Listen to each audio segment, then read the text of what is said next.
City हलचल किसी भी तरीके की मारपीट का पक्षधर नहीं है और न ही महिलाओं के साथ दुर्व्यवहार करने वालों के समर्थन में है। हमने नगर निगम बोर्ड बैठक में हुई घटना को हूबहू दिखाया। पूरी घटना के केंद्र में एमएलसी धर्मेंद्र भारद्वाज नजर आए।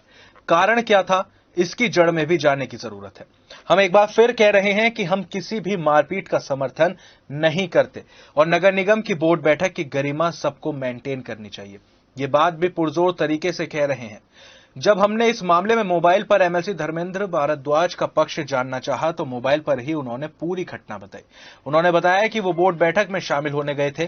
फूलबाग कॉलोनी से पार्षद रेखा ठाकुर ने जब कोई बात कही तो पिटने वाले पार्षदों में से एक ने रेखा ठाकुर को अपशब्द कहे, जिसका विरोध करने और समझाने के लिए एमएलसी धर्मेंद्र भारद्वाज उठे तो इतने में ही विरोधी पक्ष ने धर्मेंद्र भारद्वाज को घेर लिया।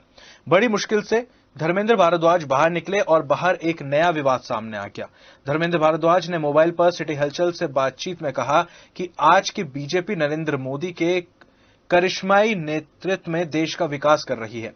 पीएम नरेंद्र मोदी की सरकार संसद में महिलाओं के लिए 33% आरक्षण का बिल लेकर आई है। ऐसे में आज की बीजेपी, पीएम मोदी की बीजेपी महिलाओं का अपमान नहीं सहेगी। और अब कोई इस गलतफहमी में ना रहे कि अगर कोई हमारे गाल पर एक चाटा मारेगा तो हम दूसरा गाल आगे कर देंगे।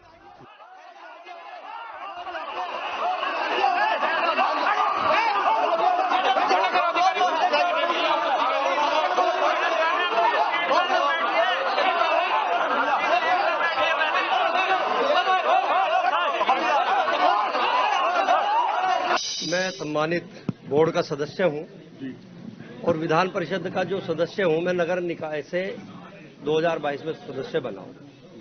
मुझ पर सम्मानित हमारे मेयर साहब का आमंत्रण था क्योंकि पदेन सदस्य हूं। जैसे ही मैं आपकी बोर्ड बैठक में एंट्री करी, मैंने प्रवेश किया तो मैंने देखा कि कुछ पार्षद हमारी पार्टी के पार्षदों से उलझ रहे थे और जैसे ही मैं वो नजदीक पहुंचा तो हमारी बहन जी हैं, मातृशक्ति हैं, तो 2 मातृशक्ति वहां पर खड़ी थी।